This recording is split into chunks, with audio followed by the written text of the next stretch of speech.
Hi అండి. 30 days 30 టిఫిన్స్‌లో భాగంగా ఈరోజు నా రెసిపీ వచ్చేసి జొన్న ఇడ్లీ అండి.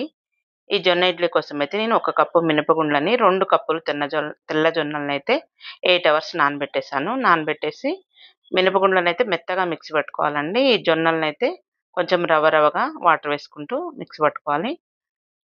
పట్టేసుకొని నైట్ మొత్తం పిండిని నానబెట్టాలండి. పొద్దుట ఇడ్లీ ఏసుకోవాలి. కొంచెం వాతావరణం చల్లగుంటే నైటే కొంచెం ఉప్పేసి కలుపుకుంటే పిండి మంచిగా పులుస్తుంది. ఎండాకాలం అయితే ఉప్పు వేయాల్సిన అవసరం లేదు బాగా ఎండుంటే. ఇప్పుడు ఇడ్లీ పాత్రలో పిండినైతే వేస్తున్నాను. నేనైతే కుక్కర్‌లో విజిల్ తీసేసి కుక్కర్‌లో ఇడ్లీని చేస్తున్నాను. దీనికైతే పల్లీ చట్నీ చేశానండి.